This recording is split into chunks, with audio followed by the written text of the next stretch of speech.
안녕하세요. 꿈라디오 도윤에 오신 것을 환영합니다. 저는 오늘 저희 오랜 과거부터 최근까지 있었던 일들을 말씀드리려고 합니다. 어떻게 사람이 이렇게 극한 상황까지 갈 수 있었는지 다시 떠올리면 믿기 힘든 일들이 많았는데 그 극적인 과거와 달리 지금은 너무나 평온한 하루하루를 보내고 있습니다. 지금은 이렇게 평온하고 자유로워도 되나 싶을 정도입니다. 저에게 일어났던 믿기 힘든 일들을 천천히 적어볼 테니 한번 봐주시면 감사하겠습니다. 지금은 너무나도 잘 살고 있으니 아직도 세상에 이렇게 힘든 사람도 있구나, 세상에 이런 일도 있구나 하는 마음으로 봐주세요. 감사합니다. 저는 어렸을 때 아주 개구쟁이 남자아이였습니다. 딱지치기, 팽이 게임, 뛰어다니기를 좋아했고 여자애들이 놀고 있으면 옆에서 놀리고 괴롭히기를 좋아하는 개구쟁이였습니다. 어머니가 밥 먹으라고 놀이터에 오셔서 부를 때까지는 집에 갈 생각을 안 하기도 했습니다. 매일 옷이 흙투성이가 되어 집에 들어가곤 했죠. 그런 개구쟁이인 제가 유일하게 무서워하고 좋아하는 사람이 있었습니다. 바로 저보다 2살 많은 형이었습니다. 언제부터였는지 기억나지 않지만 저는 항상 형을 쫓아다녔습니다. 학교를 갈 때도 집에 올 때도 형과 항상 함께했고, 형이 놀이터에서 놀면 따라서 놀고, 형이 친구 집에 가면 따라서 갈 정도였습니다. 형도 그만큼 저를 아꼈으니 가능한 일이었죠. 형은 저와 다르게 차분한 성격이었던 걸로 기억합니다. 친구들 사이에서도 공부 잘하고 똑똑해서 새로운 게임을 하거나 새로운 만화 카드가 나오면 다 형한테 물어봤습니다. 그래서 형이 더 든든하고 좋았던 것 같습니다. 어머니도 그렇게 듬직한 형을 믿기에 어린 저를 데리고 다니게 하셨던 거고요. 그런데 제가 10살이 되던 해였습니다. 정확히는 기억나지 않지만 어머니가 그때 저를 엄청 혼내셨습니다. 제가 실내화 주머니를 잃어버려서 혼난 것 같습니다. 어머니가 그렇게 칠칠맞게 맨날 잃어버릴 거면 못 나가게 할 거라며 외출 금지를 시키셨습니다. 이건 정확히 기억하는데 그날이 토요일이었습니다. 토요일 학교 끝나고 놀러 나가기 전에 집에서 어머니한테 혼이 나고 외출 금지를 당했던 거죠. 답답해 미칠 지경이었습니다. 하루라도 밖에 나가 뛰어놀지 않으면 안 되는 무한 에너지가 있을 때잖아요. 그런데 그때 마침 어머니께서 장 보러 가신다고 하시더라고요. 엄마 금방 올 테니까 준영이 너 집에서 꼼짝도 하지 마. 알겠어? 내 이따 비도 온다니까 괜히 나갔다가 또 옷 다 더럽히지 말고 꼭 집에 있어. 네, 알겠다고요. 몰래 나갈까 말까 수천 번 수만 번 고민했습니다. 어머니가 마트에 다녀오시는 동안 최소 30분은 나가서 놀 수 있을 것 같았거든요. 그만큼이라도 놀고 싶어 몸이 근질거렸습니다. 그때였습니다. 준영아, 뭐 해? 형, 나 엄마가 나가지 말래. 그래, 아쉽다. 오늘 형 친구들이랑 버스 타고 놀러 가기로 했는데 버스 어디 가는데 형 친구가 지난주 주말에 가족들이랑 엄청 큰 공원에 다녀왔대. 거기 가서 축구하고 오려고. 아참, 거기 다람쥐도 있다더라. 나도 갈래. 나도 다람쥐 보고 싶어. 버스 타고 싶어. 따라갈래. 제가 그때 자동차를 엄청 좋아했거든요. 집에 차가 없고 학교도 다 걸어서 다녀서 버스 타고 택시 타고 지하철 타는 걸 엄청 좋아했습니다. 게다가 멀리 나가서 축구하고 다람쥐까지 본다니 나가고 싶어 근질거리는 마음을 참을 수가 없었죠. 저는 결국 형의 손을 잡고 따라 나섰습니다. 형 뒤를 졸졸 쫓아서 버스 정류장에 도착하니 형 친구들이 모여 있었습니다. 형이랑 저까지 포함해서 7명쯤 되었던 것 같습니다. 저희는 다 같이 버스에 올랐습니다. 어찌나 신나던지 맨 뒷자리에 앉아서 창문 너머로 빠르게 지나가는 풍경을 눈에 가득 담았습니다. 오후 2시가 좀 넘어서 버스에서 내렸던 걸로 기억합니다. 형 친구의 말대로 엄청 큰 공원이 나타났고 저희는 거기서 신나게 축구를 했습니다. 그런데 12살하고 10살은 고작 2살 차이지만 체격 차이가 엄청나잖아요. 그래서 같이 축구하면 제가 형들한테 밀리고 치이기 바빴습니다. 결국 형들이랑 축구하다가 힘들고 재미도 없어서 한쪽에 앉아서 구경만 하고 있었죠. 그런데 뒤에 나무들이 있는 곳에서 부스럭 소리가 들렸습니다. 뭐가 있나 싶어서 보니까 다람쥐가 있더라고요. 다람쥐는 처음 보는 거라 너무 신기했습니다. 다람쥐가 나무 위로 재빠르게 올라가길래 신기해서 나무 쪽으로 가봤습니다. 그런데 어느새 내려왔는지 저 멀리서 부스럭대며 귀엽게 서 있더라고요. 저는 다람쥐를 쫓았습니다. 쫓고 또 쫓고 인사도 하다 보니까 어느새 숲 한복판에 서 있더라고요. 어느새 해가 저물어가고 있었습니다. 너무 무서웠습니다. 일단 숲에서 빠져나가야겠다 싶어서 어디로 가야 하는지도 모르면서 무작정 뛰었습니다. 너무 무서워서 형을 막 불렀습니다. 목청껏 불러도 형은 대답이 없었습니다. 그렇게 숲을 어찌저찌 빠져나와 공원도 빠져나오고 큰 길에 나오게 되었습니다. 다행이다 싶은 것도 잠시 어디로 가야 할지 도저히 모르겠더라고요. 날은 점점 어두워지고 불안해하고 있는데 익숙한 버스가 보였습니다. 제가 타고 온 버스랑 번호가 같은 버스였습니다. 저는 저걸 타면 당연히 집까지 가는 줄 알고 버스에 혼자 올라탔습니다. 주머니에 있던 동전까지 야무지게 내고 혼자 버스를 탔더랬죠. 이제 집에 갈 수 있겠다 싶어서 긴장한 마음이 풀렸는지 저는 잠에 들고 말았습니다. 얘야 일어나야지. 예, 집에 가야지. 버스 운전기사 아저씨가 저를 흔들어 깨우더라고요. 정말 화들짝 놀랐습니다. 창밖은 시커멓고 불 켜진 버스 안에 저랑 운전기사 아저씨만 있었습니다. 예, 버스에 혼자 탔지? 집에 가는 길이었니? 집이 어디야? 데려다 줄까? 저도 참 바보 같은 게 그 순간에 모르는 사람한테 집 알려주면 안 된다는 어머니 말씀이 떠오르더라고요. 어떤 사람이 착한지 나쁜지 구분할 줄을 모를 때였으니까요. 그래서 그냥 집 여기 바로라고 거짓말하고 버스에서 얼른 내려서 도망쳤습니다. 버스에 달린 시계를 슬쩍 보니까 밤 11시였습니다. 이제 정말 어디로 가야 하는지도 모르겠고 너무 무서워서 벌벌 떨면서 걸었습니다. 경찰서에 가야겠다고 생각하던 찰나였습니다. 어떤 아줌마가 제게 다가오더라고요.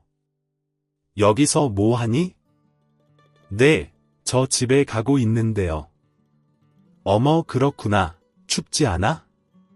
외투도 안 입고 이리 와. 아줌마 차 따뜻해. 아줌마가 데려다 줄게. 아이고, 어떡해. 벌벌 떠는 것 좀 봐. 아줌마 차에 따뜻한 코코아도 있어. 그것도 줄게. 제가 뭐라 거절할 틈도 없이 아줌마는 제 손을 잡고 걷기 시작했습니다. 분명 아줌마도 모르는 사람인데 제 심리가 아저씨보다는 안전하다고 생각이 되었나 봅니다. 따뜻한 코코아도 있다니까 더욱 제 마음이 움직였죠. 저는 그냥 아줌마 손을 잡고 따라갔습니다. 저는 절대로 그렇게 해서는 안 되었습니다. 따라가 보니까 봉고차가 있었습니다. 저는 차에 올라탔고 운전석에는 모자를 푹 눌러 쓴 아저씨가 있었습니다. 아줌마는 정말 저에게 코코아를 줬습니다. 그리고 저는 다시 잠에 들었습니다. 아마 수면제 같은 게 들어 있었던 것 같습니다. 눈을 떴는데 차가 계속 달리고 있더라고요. 아줌마, 어디까지 가요? 응, 깼구나. 다 왔어.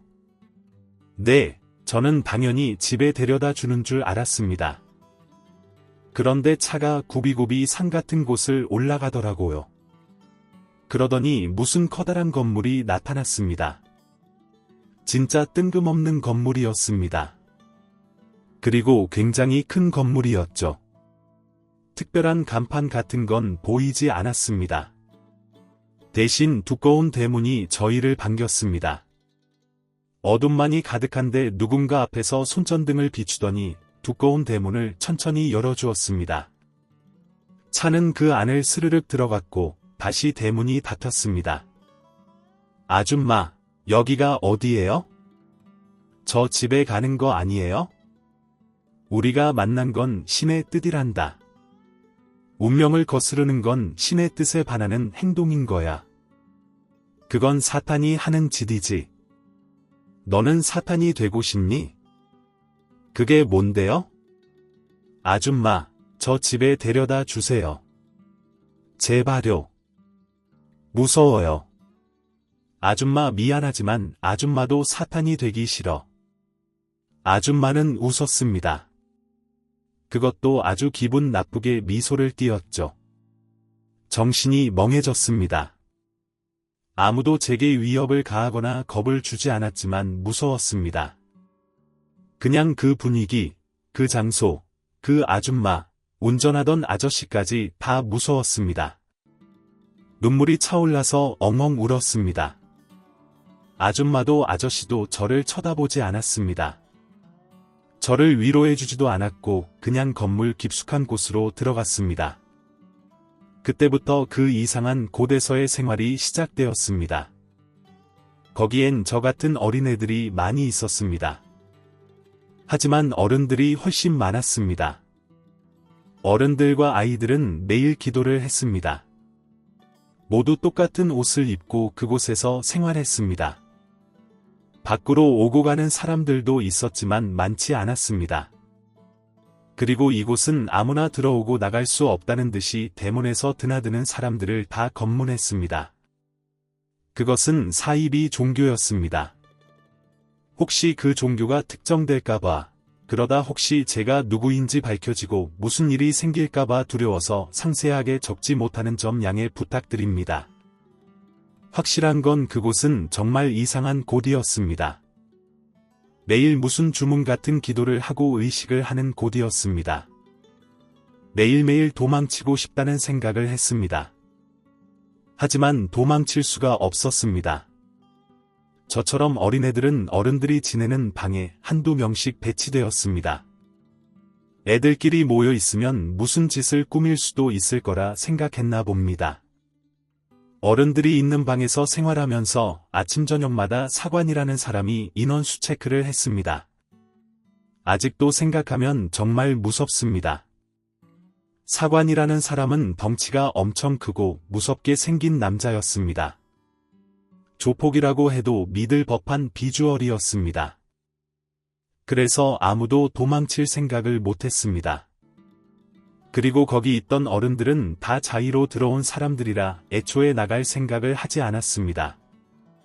제가 들어간 지 얼마 안 되었을 때 중학생 정도로 보이는 형이랑 누나가 도망치려고 하다가 잡힌 일이 있었습니다. 잡히고 한 일주일 정도 모습이 보이지 않았습니다.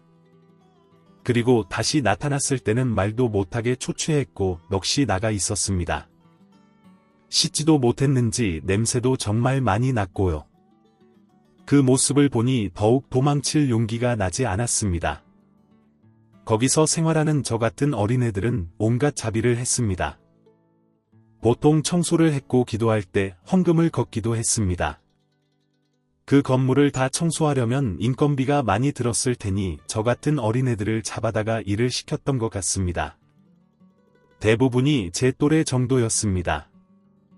어린애들이 잡아두기 편하긴 했겠죠. 여자 남자 상관없이 모두 머리를 짧게 깎아놓고 일을 시켰습니다. 처음 며칠은 너무 무서워서 울기만 하다가 나중엔 체념하고 지냈습니다. 그리고 맨날 애들을 붙잡아두고 이상한 말 해대면서 기도를 하니까 저도 모르게 그 말에 빠지는 것 같기도 하더라고요. 그래서 그냥 내 운명은 이럴 운명인가 보다, 여기에 온 건 신의 뜻인가 보다 하면서 지내기도 했습니다. 그렇게 16살이 되었습니다. 제대로 된 초등 교육도 받지 못했습니다. 그냥 거기에서 노예처럼 살았습니다. 그러다가 제가 거기서 책을 접하게 되었습니다. 같은 방에 있던 분이 밖에서 선생님을 했다고 했거든요. 학교 선생님이었는지 학원 선생님이었는지는 모르겠습니다. 아무튼 그러면서 소설책, 수필 같은 책들을 여러 권 들고 왔었고 제가 우연히 그 책을 보게 되었습니다. 글을 읽을 줄 알았지만 정확하게 쓰거나 제대로 된 맞춤법은 몰랐거든요. 그때 책을 읽었던 게 큰 도움이 되었습니다. 그러면서 그 선생님이라는 분과 가까워지게 되었는데 그분이 뭔가 수상한 행동을 많이 하셨습니다. 밤 늦게까지 혼자 안 주무시기도 하고 기도하면서 계속 두리번거리고 아무튼 이상했습니다. 선생님, 왜 그렇게 맨날 두리번거리고 안절부절하세요? 준영아, 너 여기 어떻게 들어왔니? 그런 질문을 하는 사람은 처음이었습니다. 아무도 저희에 대해 궁금해하지 않았거든요. 그래서 저는 말해주었습니다. 제가 어떻게 이곳에 왔는지요? 그러자 그분의 얼굴이 새파랗게 질리더니 그럴 줄 알았다고 하셨습니다. 준영아, 나는 여기 수도원으로 들어온 게 아니야. 내 아내가 이곳에 있어. 혹시 날 좀 도와줄 수 있겠니? 아저씨를 도와주면 우리 같이 여길 빠져나가자. 조금 혼란스러웠습니다. 이미 어느 정도 세뇌당해 있던 저는 여기가 내 운명이 아닌가 생각하고 있었거든요. 그러면서 이 아저씨는 혹시 사탄이 아닐까 생각했습니다. 선생님이 혼란스러운 제 마음을 눈치채셨는지 매일같이 저를 이해시키고 설득하셨습니다. 선생님의 말씀을 계속 듣다 보니 무엇이 옳고 그른 것인지 알게 되었습니다. 나는 지금 여기 납치되었구나라는 걸 다시금 자각할 수 있는 계기였죠. 무슨 첩보 영화 같겠지만 저와 선생님은 탈출할 작전을 세웠습니다. 선생님의 아내분은 이미 완전히 그 종교에 세뇌된 상태였고요. 저희는 나름 치밀하게 작전을 세웠습니다. 어쨌든 그 종교의 목적은 돈이니까 돈을 구해오겠다는 거짓말을 해서 그곳에서 빠져나갈 생각이었습니다. 그런데 그쪽도 굉장히 치밀하게 관리를 하더라고요. 어디서 어떻게 얼마를 구해올 건지, 동선이 어떻게 되는지 물었죠. 조금이라도 이상하다 싶으면 관리직에 사람을 한 명 붙이거나 아예 못 나가게 했습니다. 몇 번의 시도를 했지만 씨알도 안 먹히고 저희는 계속 수도원에 갇혀 있을 수밖에 없었습니다.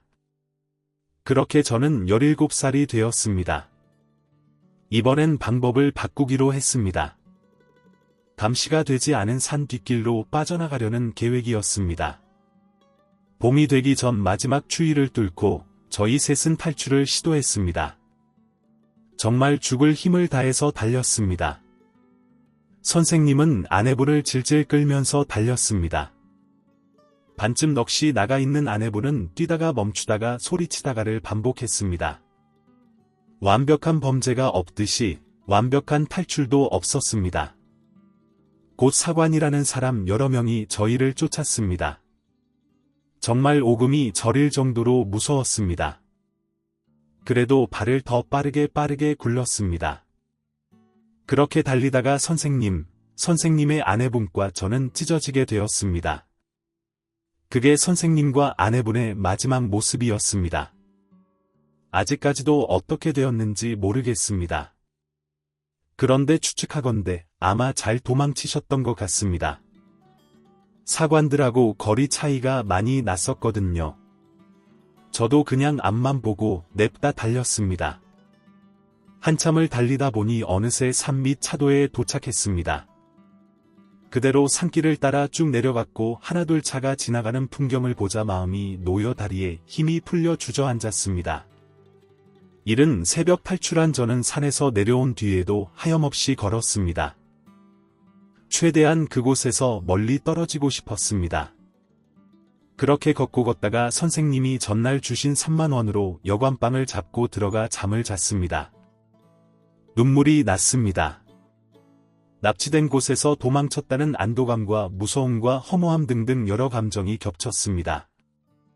그날 밤 정말 많은 눈물을 쏟았습니다.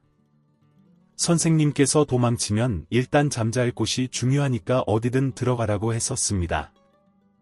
경찰서에 가서 신고를 하고 쉼터에 들어가던 숙식 제공되는 일자리를 구하라고 하셨죠. 그래서 저는 다음 날 여관 아저씨가 알려준 경찰서로 향했습니다. 거의 2시간을 상황을 설명했습니다. 사실 얘기하면서도 이걸 믿어줄까 어딘지도 정확하게 모르는데 수사가 될까 싶었습니다. 경찰 아저씨들은 한참 동안 진지하게 제 얘기를 들어주셨고 세세하게 내용을 남겼습니다. 그리고 저는 청소년 쉼터에 들어갈 수 있었습니다. 그 다음엔 사건이 어떻게 흘러갔는지는 모르겠습니다. 그런데 한편으로 생각해보면 저처럼 그곳에서 탈출한 사람이 분명 있었을 텐데 이제껏 걸리지 않고 운영이 되는 거면 그만한 이유가 있지 않을까 싶기도 했습니다. 하지만 분명 죄를 지었으면 벌을 받을 날이 오겠죠. 그렇게 믿고 싶습니다. 쉼터에 들어가서 다행히 의식주는 해결을 했습니다. 경찰 아저씨들이 부모님도 찾아준다고 했으니까 그냥 기다리기만 하면 되는 거였죠. 그런데 아무리 지나도 소식이 없더라고요. 그리고 그 쉼터가 마냥 마음 편하게 지낼 수 있는 것은 아니었습니다. 제가 청소년 쉼터 들어갈 때만 해도 사실 그 기관이 많지도 않았고 시설이 분명하게 자리 잡지 않을 때였거든요. 청소년이 아니라 성인분들도 계셨고 시설도 많이 열악했습니다. 그래서 한 달도 못 있다가 나왔던 것 같습니다. 그리고 다시 이곳저곳 돌아다니다가 숙식 해결해주는 공장에 들어가게 되었습니다. 그것도 우연히 직원 모집 전단지 보고 들어갔었습니다. 공장은 평범한 식품 공장이었습니다. 20살, 21살이 대부분이었고 저 같은 고등학생도 몇 있었고 아주머니들도 계셨습니다. 처음에 사람들하고 어울리는데 좀 힘들었습니다. 제대로 된 친구를 사귀어 본 적도 없었고 무엇보다도 제 또래를 그렇게 많이 봤던 일이 없었으니까요. 그리고 일도 엄청 힘들고 야근도 많아서 일 끝나면 들어가서 쓰러져 잠들기 바빴습니다. 그러다가 같은 방 쓰는 형이랑 얘기 몇 마디 나누다가 친해지게 되었습니다. 19살이라고 하더라고요. 고아원에 있었다가 보호기간 끝나서 나왔고 곧장 공장 들어와서 일했다고 하더군요. 그런데 그 형이 일만 하기에도 힘든데 매일 공부를 했습니다. 형 무슨 공부에 검정고시 보려고 고등학교도 못 나왔으니까 검정고시라도 봐야지. 검정고시? 너 검정고시 몰라? 이게 고등학교 졸업장 같은 거야? 너도 같이 공부할래? 그냥 형 따라 공부했던 것 같습니다. 어렵긴 했지만 하다 보니까 재밌기도 하고 초등학교, 중학교, 고등학교 하나도 못 나왔으니 그런 거라도 해야 했죠. 형은 제가 공부 시작한 지 얼마 지나지 않아서 시험 합격했고 형이 가지고 있던 참고서 저한테 다 줬습니다. 공부하라고요. 그래서 한 1년 정도 공장에서 일하면서 공부를 하는데 검정고시 보려면 주민번호를 알아야 하더라고요.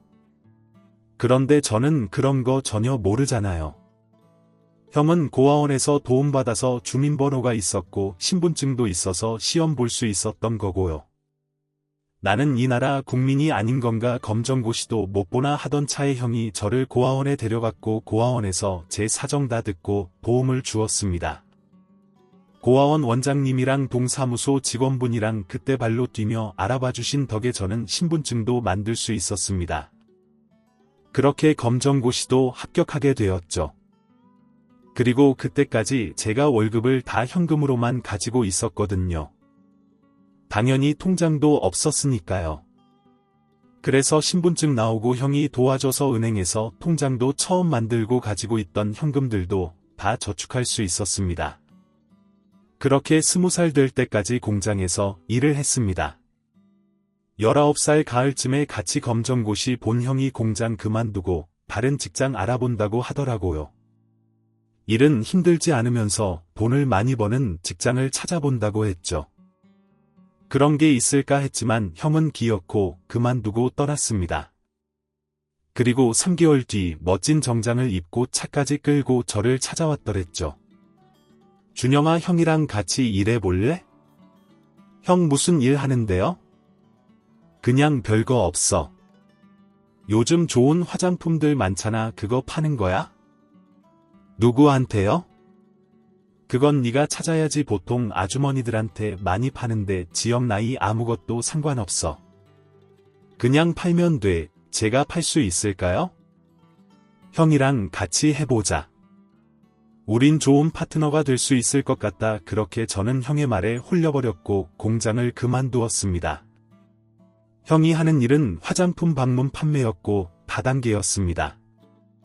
제가 배운 게 없고 경험해 본 게 없으니 그런 거에 쉽게 홀릴 수밖에 없는 사람이었나 봅니다. 처음엔 그게 뭔지도 모르고 그냥 형이 멋지게 양복 입고 차도 샀다니까 믿고 따랐던 거죠. 결국엔 형도 다 빚이었다는 걸 모르고 말했죠. 나가서 월세방 하나 얻고 일 시작했는데 반년 만에 집에 화장품만 쌓였습니다. 그동안 공장에서 일하면서 쓰지도 않고 모아두었던 돈 대부분을 날렸고요. 이쯤 되니까 제 인생이 정말 심각하다고 생각이 되었습니다. 뭐든 배워야겠다고 생각했습니다. 똑똑해져야겠다고 생각했습니다. 이 험한 세상 살아가려면 똑똑해야 한다는 걸 깨닫게 되었죠. 가방끈 짧으면 다들 어떻게든 뜯어 먹으려고 하고 무시하는구나 알게 되었고요. 일단 급하게 돈이 필요했으니까 살던 곳 근처에 있던 편의점에서 야간 알바를 했습니다. 그런데 거기서 일을 하면서 알게 된 건데 진짜 부지런하게 사는 사람들이 많더라고요. 공부하는 사람도 많았고요. 제가 살던 곳 근처에 야간에 운영하는 학원이 몇 있어서 그랬던 것 같습니다. 재수생들도 있는 것 같았고 공인중개사나 주택관리사 준비하는 사람들도 있었습니다. 나는 뭘 할 수 있을까 생각하다가 공무원이라는 직업을 알게 되었습니다. 제가 주민등록번호도 없을 때 도움을 많이 주셨던 동사무소 직원분도 생각나고 제 이야기를 경청해서 들어주셨던 경찰분들도 생각나고 수도원에서 만난 선생님도 생각났었죠.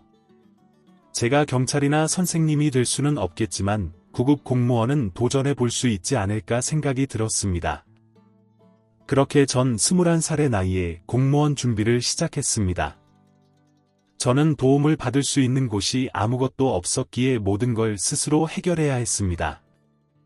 고시원 알아보고 학원 알아보는 것부터 학원 등록하고 핸드폰도 사고 교재도 사고 그러면서 생활비도 스스로 감당해야 했습니다.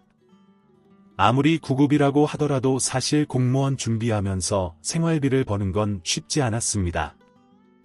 게다가 기초적인 지식부터 부족했던지라 남들보다 배로 공부해도 모자랄 지경이었죠.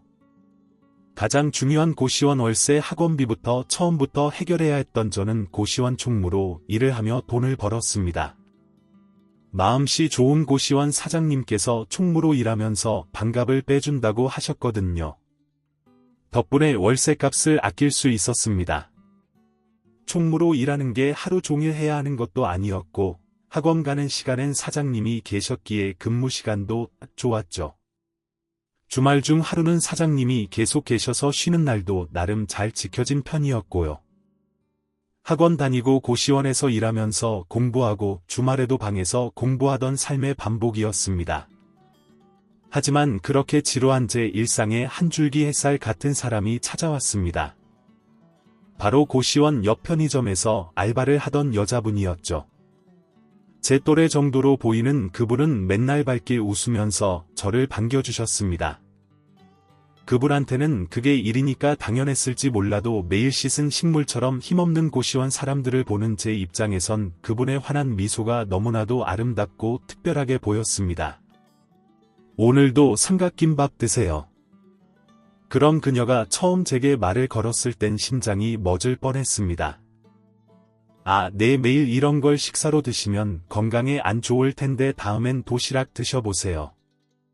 저도 얼마 전에 처음 먹어봤는데 맛있더라고요. 네, 감사합니다. 그냥 별 뜻 없이 한 말일 수도 있고 매출을 올리려고 한 말일 수도 있겠지만 저는 그런 쓸데없는 말에도 설레더라고요. 제가 그동안 여자를 만났겠습니까? 뭘 해봤겠습니까? 그럴 여유도 없었을 뿐더러 그럴 주제도 안 되었던 사람이었으니까요. 그때도 마찬가지이긴 했죠. 저는 별 볼 일 없는 고시생에 집안이 여유 있는 것도 아니고 아예 가족도 없고 배운 것도 없는 한심한 사람이었으니까요. 그래서 그렇게 아름다운 그녀를 먼발치서 지켜볼 수밖에 없었습니다. 그렇게 바라만 보면서 1년을 보냈습니다.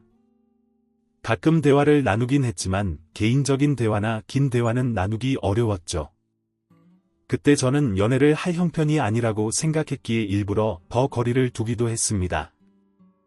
그런데 그렇게 1년쯤 되었을 때 그분이 먼저 저에게 다가오더라고요. 저 이제 여기 그만둬요. 네, 왜요?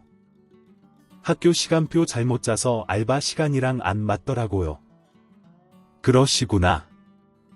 대학생이었던 그분은 학교를 다니면서 편의점 알바를 했는데 시간이 나지 않아서 이제 일을 그만둔다고 하더라고요. 아쉬웠지만 어쩔 수 없었습니다. 좋아한다며 고백하기엔 저는 너무 보잘것없었고 그분을 행복하게 해줄 자신도 없었죠. 제가 별다른 반응이 없자 그분이 뾰로통한 얼굴로 말했습니다. 저 이제 안 봐도 괜찮겠어요. 네, 저 이제 편의점 그만두면 못 보는데 그래도 괜찮냐고요? 저는 안 괜찮을 것 같은데 제가 아무리 연애 경험이 없다고 해도 그 정도 눈치는 있었습니다.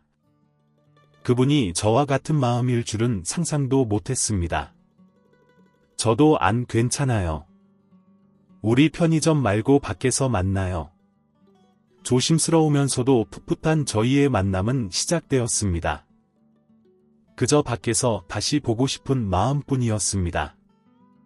매일같이 보던 그분을 한순간에 못 보게 된다니 그건 너무 가혹하다고 생각했으니까요.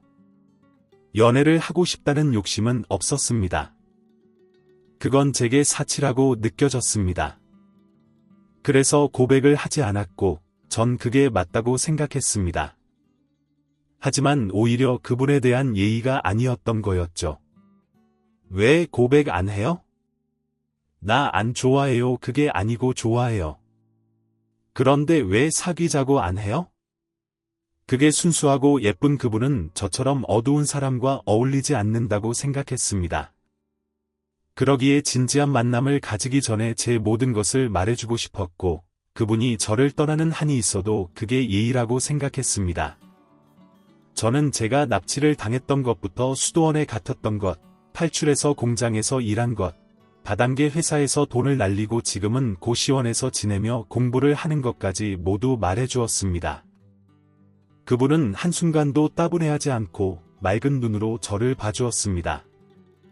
얘기를 다 끝내니 그녀가 한참을 생각하다가 조심스럽게 입을 열었습니다. 사실 전혀 예상하지 못했던 이야기고 많이 당황스러워요. 이해하기 힘든 부분도 많았고요. 그렇죠. 그래서 제가 이런 사람인데 어떻게 이주 씨한테 욕심을 부리겠어요? 아니요. 그래도 그건 이거랑 다르죠. 준영 씨가 어떻게 살아왔고 어떤 고생을 했는지 그건 하나도 안 중요해요. 저는 지금의 준영 씨가 좋은 거예요. 그런 고생을 해서 여기까지 온 준영 씨가 좋아요. 저는 부모님이 시골에서 농사를 지으시다가 재작년에 사고로 돌아가셨어요. 제 힘으로 연고도 없는 여기 올라와서 학비를 벌어야 했고 생계를 책임져야 했어요. 하지만 저는 제가 못났다고 생각하지 않아요. 저는 앞으로 더 멋진 사람이 될 거니까요. 준영 씨도 그렇지 않아요. 앞으로 더 멋진 준영 씨가 되기 위해 노력하는 과정 아닌가요? 저는 이 과정을 함께 이겨내고 싶어요. 그게 제 바람이에요.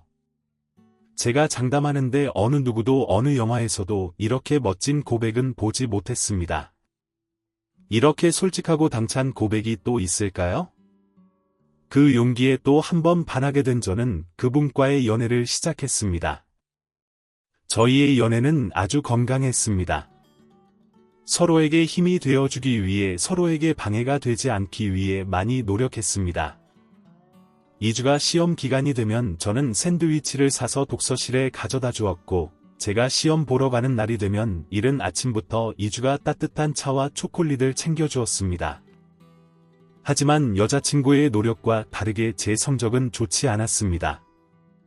아마 연애를 하니 정신이 다른 곳에 팔려서 더 시험에 소홀했겠죠.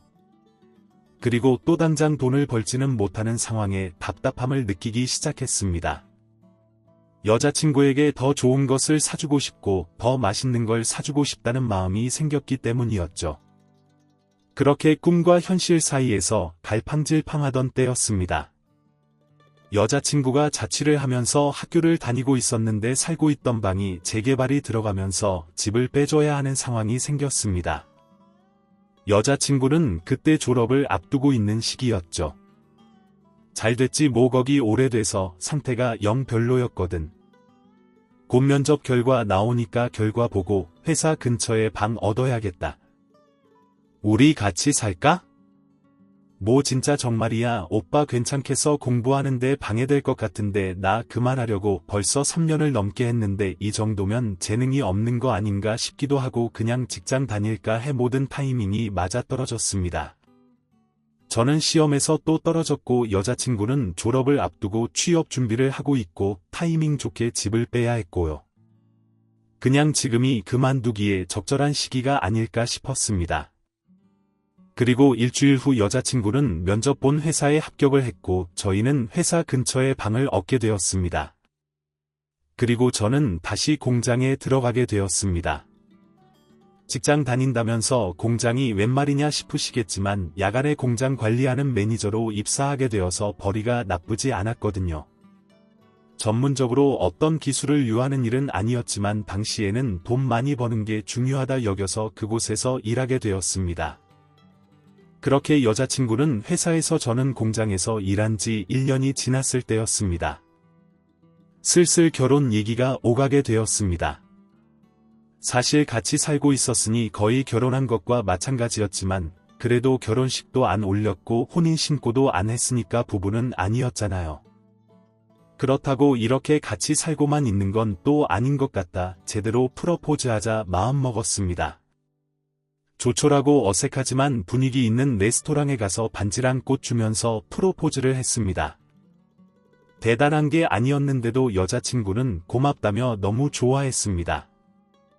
그리고 결혼식에 대한 얘기가 오가고 상담도 받아봤는데 결혼식 비용이 생각보다 많이 비싸더라고요. 오빠 우리 그냥 결혼식 하지 말까? 뭐 그래도 괜찮아. 어차피 형식적인 건데 상관없지 뭐 우리 부모님도 안 계시니까 부를 가족들도 없고 우리끼리만 기념하면 되는 거 아닌가? 이 돈으로 차라리 신혼여행 좋은 곳으로 가자. 아니면 좋은 집 갈 거 대비해서 적금해도 좋고 솔직히 여자친구한테 너무 고마웠습니다. 여자라면 누구나 결혼식에 대한 로망이 있을 텐데 그걸 안 한다고 하니 많이 미안하면서도 고맙기도 했죠. 그래서 아무것도 안 하는 건 아닌 것 같아서 웨딩 화본을 찍었습니다. 그리고 혼인신고하고 저희는 정말 부부가 되었죠. 사실 자녀 계획은 먼 미래의 일이라고 생각했습니다. 둘 다 안정되지 않았다고 생각했거든요. 그런데 혼인신고 후 1년 지나고 저희에게 아기가 생기게 되었고 저희는 갑자기 부모가 될 준비를 해야 했습니다. 당혹스러운 것도 잠시 아이를 위해 더 열심히 일을 해야 했죠. 임신 중기가 되고 아내는 일을 그만두었습니다. 외벌이로 일했지만 형편이 어렵지 않았습니다. 그렇게 건강한 아들이 태어났고 그 아이를 둘까지 키웠을 무렵이었습니다. 문득 제 자신에 대한 회의감이 많이 몰려왔습니다. 이대로 정말 괜찮은 건지 의문이 들었습니다. 이렇게 살면 정말 당당한 남편과 아빠가 될 수 있을지, 내 인생에 후회가 없을지 생각했습니다. 그렇게 생각하다 보니까 후회가 될 것 같더라고요. 다시 공부하고 싶다는 생각이 들었습니다. 하지만 그건 큰 욕심일 거라 여겼죠. 거의 4년 가까이 공부를 했는데도 합격 못했는데 제가 아내와 아이에게 짐이 될 수 없는 노릇이었습니다. 오빠 그냥 공부해. 공부 다시 하고 싶잖아. 며칠 전부터 퇴근하면 책장 뒤적이던 거 내가 모를 줄 알아. 나 이제 회사 복직할 거야. 그럼 오빠 회사 그만두고 공부해. 제게 다시 기회를 주고 저를 믿어준 아내에게 너무 고마웠습니다. 한참 고민하던 중 저는 시험 딱 1년 남겨두고 회사를 그만뒀습니다. 아내는 복직을 했고요. 저는 낮에는 아이를 보고 밤에는 공부를 했습니다.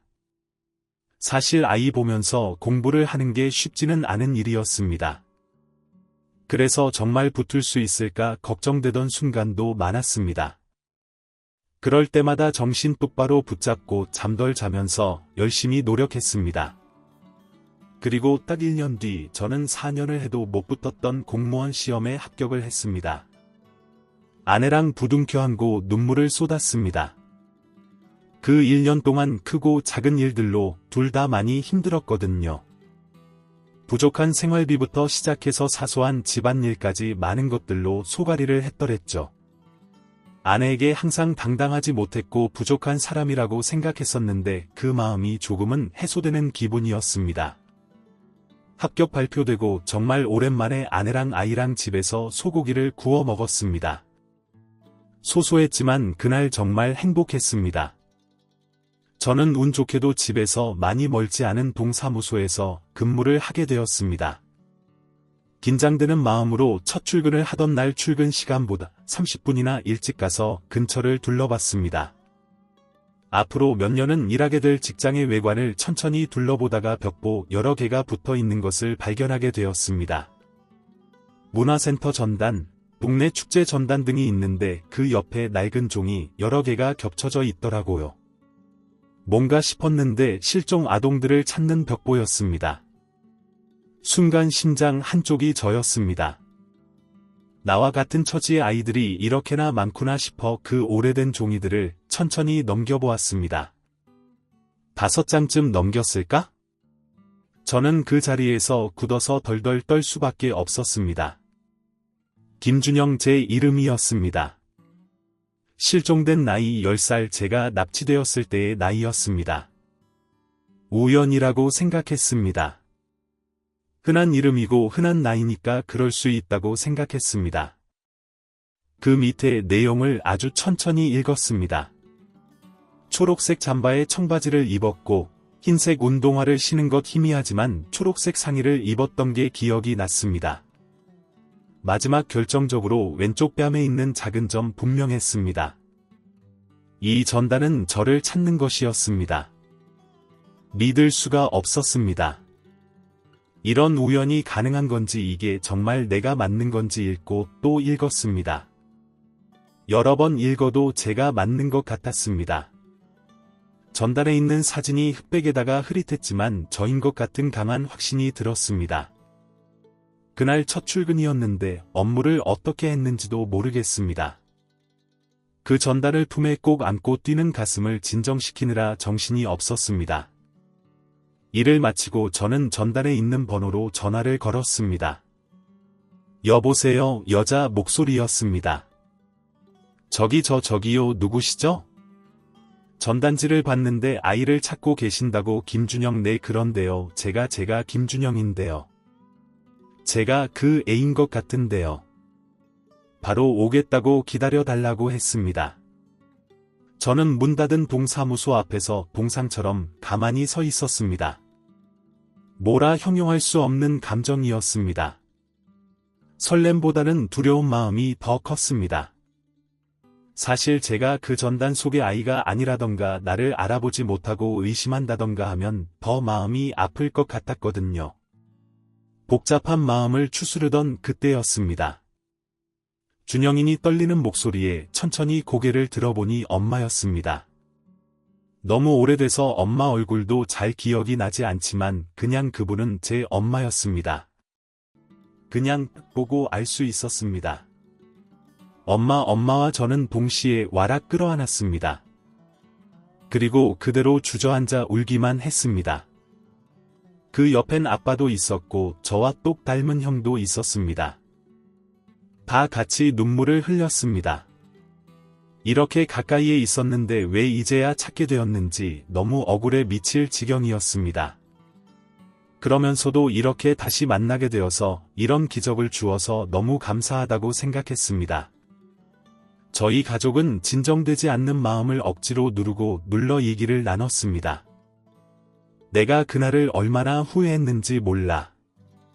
내가 그냥 나가서 놀으라고 할 걸 그랬나 싶고 그럼 형을 안 따라갔을까 생각도 되고, 왜 마지막 대화가 고작 혼내는 거였는지 후회도 되고, 내가 너를 찾으려 얼마나 애썼는데 참 다행이다. 다행이야. 미안해. 준영아, 엄마가 그날 혼내서 미안해 나가지 말라고 한 것도 미안하고, 너 혼자 두고 나간 것도 미안하고 그냥 다 미안해. 준영아, 이렇게 살아줘서 너무 고맙다. 정말 너무너무 고마워. 저 엄마랑 아빠랑 형 얼굴 잊지 않으려고 노력했는데 자꾸 까먹었어요. 시간이 지날수록 자꾸 흐려졌어요. 떠올려도 떠오르지 않을 만큼 잊었다고 생각했는데 지금 보니까 알겠어요. 이제 다시는 안 잊을 거예요. 그래, 우리 절대로 다시는 헤어지지 말자. 그날 새벽까지 대화를 나눴습니다. 형이 정말 많이 울더라고요. 미안하다면서 자기가 잘 챙겼어야 했는데 그러지 못해 너무 미안하다고 하더군요. 그날의 기억이 형에게도 큰 트라우마가 된 것 같았습니다. 저희 가족은 제가 그렇게 되고 몇 년 지난 후 근처로 이사를 가게 되었는데 전화번호는 절대 바꾸지 않았다고 했습니다. 혹시나 저한테 연락이 올까봐 기다렸다면서요. 20년이라는 세월이 지나고서야 비로소 다시 만나게 되었지만 전혀 어색하지 않았습니다. 마치 매일 만났던 것처럼 자연스럽게 스며들었습니다.